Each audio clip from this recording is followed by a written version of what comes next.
clase pasada vimos que los factores que afectan el tipo de cambio a largo plazo pueden no ser los mismos que los que influyen a corto plazo, y vimos en detalle cómo se puede explicar la evolución del tipo de cambio a largo plazo. Ahora vamos a ver cómo se determina el tipo de cambio a corto plazo.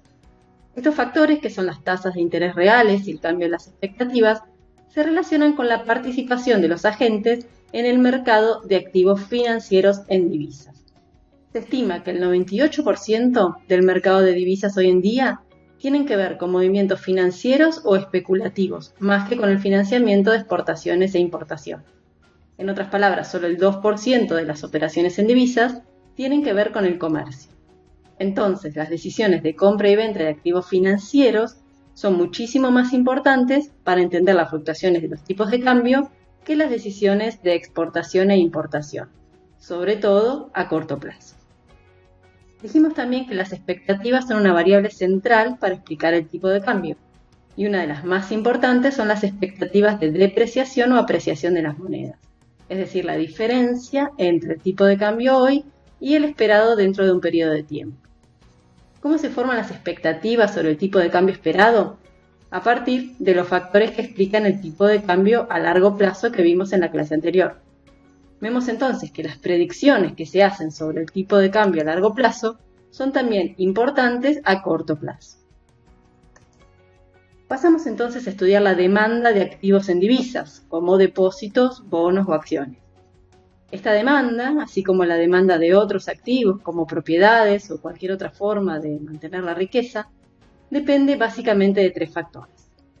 Primero, la tasa de rentabilidad que esperamos que nos dé este activo.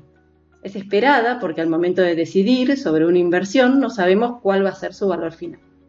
Entonces definimos la tasa de rentabilidad esperada como la diferencia porcentual entre el valor esperado del activo en el futuro y el precio que hemos pagado para adquirirlo hoy, siempre en términos de la misma moneda. Esta tasa de rentabilidad depende del rendimiento de este activo, es decir, de la tasa de interés en el caso de que sea un bono, un plazo fijo o un depósito, o de los dividendos en caso de que fuera una acción. En segundo lugar, del valor de mercado del activo. Si fuera un depósito esto no es relevante, pero sí lo es si se trata de una acción o de un bono que cambia su valor a lo largo del tiempo en el mercado. Por ejemplo, una acción puede cotizar más o menos que cuando la compré. Y en tercer lugar, como se trata de activos en diferentes monedas, un determinante de la tasa de rentabilidad es la tasa de depreciación o apreciación que se espera en el futuro.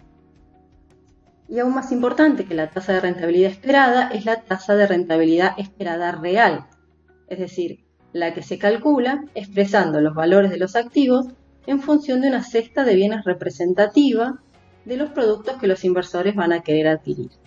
Esto implica tener en cuenta de alguna manera la inflación.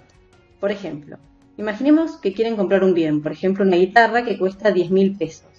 Y han ahorrado ese monto, pero están pensando en esperar un mes más y hacer un plazo fijo, porque ofrece un interés mensual del 3%. ¿Eso es una buena decisión? Y depende de cuánto cueste la guitarra el mes siguiente. Por ejemplo, si cuesta 10.000 pesos, van a haber ganado 300 pesos, que es lo que les dio el plazo fijo. Pero si cuesta 10.500, van a haber perdido dinero.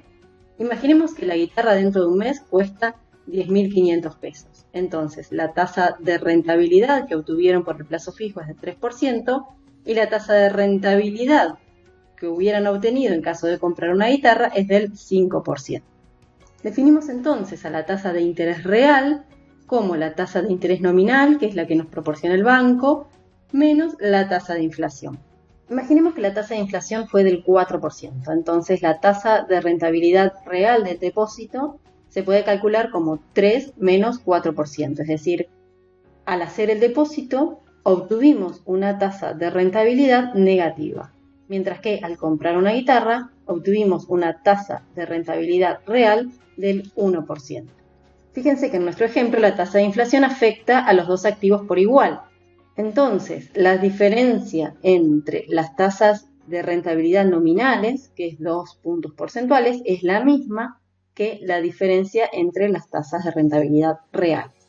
En este caso, como estamos analizando ex post, no hablamos de rentabilidades esperadas, sino de rentabilidades obtenidas. Pero el razonamiento es exactamente el mismo en caso de estar pensando una inversión para el futuro. En segundo lugar, la demanda de un activo depende también del riesgo. A igual tasa de rentabilidad esperada real, vamos a demandar el activo que tenga menos riesgo. ¿Y qué es el riesgo? Es la variabilidad que tenga el valor de ese activo. Por ejemplo, el plazo fijo prácticamente no tiene riesgo. Estamos casi seguros de recibir 10.300 pesos a fin de mes. Pero la guitarra podría no aumentar, podría bajar de precio o podría aumentar muchísimo más. En general, los activos con más riesgo, como la guitarra, ofrecen una mayor tasa de rentabilidad para compensar. Y el tercer factor que afecta la demanda de activos en divisas o la demanda de cualquier activo en general es la liquidez. Esta se define como la facilidad con que se puede convertir un activo en dinero o cambiarlo por otros bienes. El plazo fijo es mucho más líquido que una guitarra. En el ejemplo, nuestro objetivo era comprar una guitarra, pero si tenemos 1.000.000 de pesos y lo queremos invertir en guitarras, tenemos dos cosas en contra, un mayor riesgo y una menor liquidez. Por eso hay que analizar si la tasa de rentabilidad esperada que ofrecen compensa estos dos factores negativos. En el próximo video nos vamos a centrar mayormente en el primer factor, en la tasa de rentabilidad esperada. Y vamos a ver cómo esta tasa en los diferentes activos afecta el tipo de cambio a corto plazo.